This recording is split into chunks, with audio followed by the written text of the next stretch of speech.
Just for the benefit again of our viewers across Australia, there are, I think, about 59 polling places, or there were in 2019 in this electorate of Gilmore.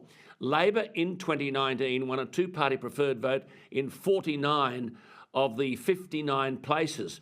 So you've got a tough task in front of you. It seems to me, though, after your phenomenal efforts during the bushfires, and he's not listening to this, I'll tell my viewers here, I thought I was going to kill this bloke. He just did far too much. He was there night and day. So I suppose now the spin-off is everybody in the electorate knows you, don't they? Yeah, it wasn't a good way to get known.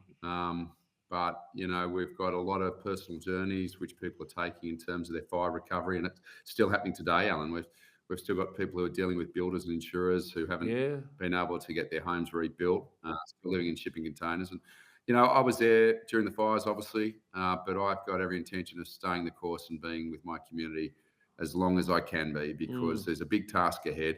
Good. And, for me, good resilience within community is what matters. He's a good man. You're a good man, Andrew Constance. Just, you skipped over that point. Still living in shipping containers.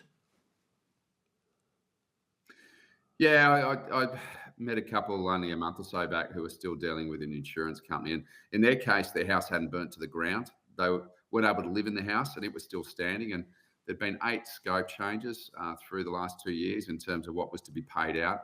And still not resolved, and yet they're still in the shipping container at the front on the front lawn. That's why we need your voice in Canberra, because this is also happening now with the victims of floods, isn't it? And you have this unique insight as to how this should be dealt with. I suppose all this heightens the cost of living crisis, doesn't it, as well? Yeah, I mean, look, country people are pretty resilient. They know. If you're going to get those big firestorms, you might necessarily see a fire truck on your front lawn. And, the thing that's worried me the most about it is that, there's this well-being issue that all of us are facing. I mean, my personal struggles and the consequences of PTSD after that event. We've got thousands of Australians. It wouldn't matter if you've lost everything in the floods in, Queensland and the Northern Rivers through to those fire events. People do have this sense of abandonment, and politics has got to change around this, because without the appropriate voice, you're not going to be able to get the results and people aren't going to heal.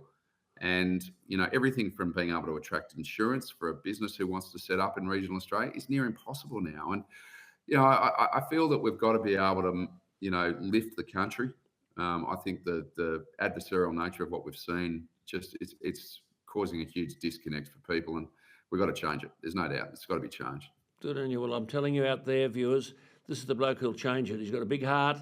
And I guess you'll be saying to them, Andrew Constance, that you were there in the past and you'll be there in the future. I'll let you go.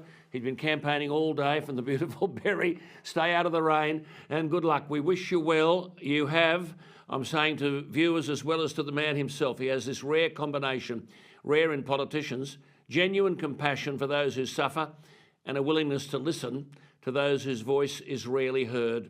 So, Andrew Constance, I wish you well. After all the battles you fought for strugglers, it strikes me you're the ideal man to continue the battle for them in Canberra. Good luck in all you do. Thanks, Alan. Good night. There he is, Andrew Constance, the Liberal candidate for the difficult-to-win seat of Gilmore on the south coast of New South Wales.